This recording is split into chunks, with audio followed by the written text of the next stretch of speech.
अरे लिफाफों पे जिंदगी गुजारने वालों, शर्म से डूब मरो तुम। अरे तुमको कुरान करीम दिया ना हाथ में, अल्लाह का कलाम तुम्हारे हाथ में दिया, तुमको उसका भी लिहाज नहीं है और तुम दावा करते हो कौम का।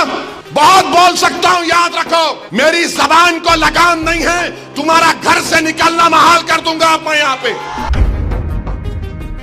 याद रखो तुम लोग जो काम कर रहे हो ना, तुम महाराष्ट्र के मुसलमानों को ना सिर्फ कमजोर कर रहे हो बल्कि तुम उनकी आवाज का गला घोट रहे हो।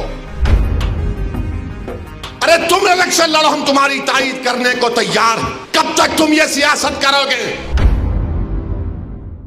कहां है वो लोग जो औरंगाबाद में बोले थे इम्तियाज जलील को वोट मत दो?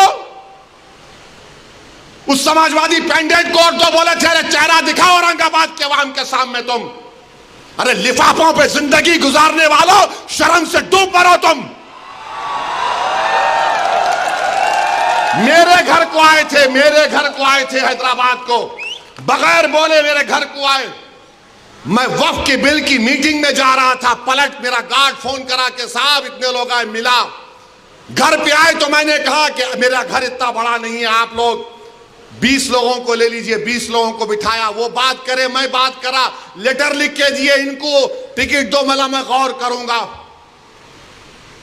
फिर जाने से पहले मैंने अल्लाह के वली के अंग्रेजी कुरान का तर्जुमा जो तुर्की का छपा हुआ है उसकी 4 कॉपियां इन जिम्मेदारों को दिया कि आप मेरे घर को आए, ये अल्लाह के वली की कुरान का तर्जुमा है।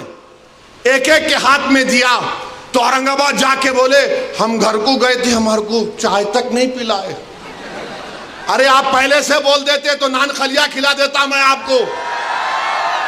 मेरे को नहीं मालूम था कि तुम मेरे घर को खाना खाने आ रहे।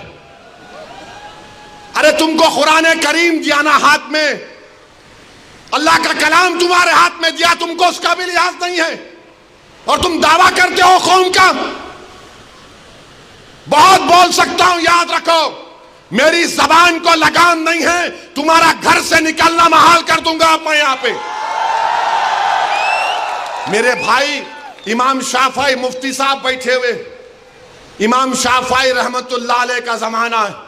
एक दौलतमंद ने कहा कि अगर अल्लाह मेरे को बेटी देगा तो जब उसकी शादी करूंगा दीन और दुनिया की दौलत उसको दूंगा। जब बेटी की शादी का मौका आया उलमाए किराम के पास गया, उलमाए किराम ने कहा कि नहीं तू नहीं दे सकता,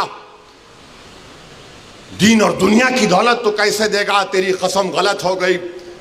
इमाम शाफई के पास गए, इमाम शाफई बोले बहुत आसान है। इमाम शाफई रहमतुल्लाह अलैह ने कहा तेरी बेटी की शादी कब है? उसने कहा फला दिन है। बोले मैं आ रहा हूं, चला जा। इमाम शाफई पहुंचे, इमाम शाफई रहमतुल्लाह अलैह ने कहा कि आसान है। वो बोला कि हज़रत शादी तो हो गई, क्या है बताओ। बोले कुरान अपनी बेटी को दे दे, दीन और दुनिया की दौलत उसको दे चुका। मैं उनको दिया, 4 कुरान दिया उनको और बोल के दिया कि आप मेरे घर को आए, मुझे पता नहीं है, मैं वकीलों की मीटिंग में जा रहा था, पलट कर आया आपके लिए, ये कुरान करीम का तोहफा आपको दे रहा हूं। अरे तुमको ओवैसी से मजलिस से नफरत है मगर कुरान करीम की तो अजमत का तुम लिहाज रख लेते। मैं ये बात इलेक्शन में बोल सकता था मगर खामोश बैठे रहा, मगर आज मजबूरन बोलना पड़ रहा है। याद रखो तुम लोग जो काम कर रहे हो ना, तुम महाराष्ट्र के मुसलमानों को ना सिर्फ कमजोर कर रहे हो बल्कि तुम उनकी आवाज का गला घोट रहे हो। अरे तुम इलेक्शन लड़ो, हम तुम्हारी तायीद करने को तैयार। कब तक तुम ये सियासत करोगे?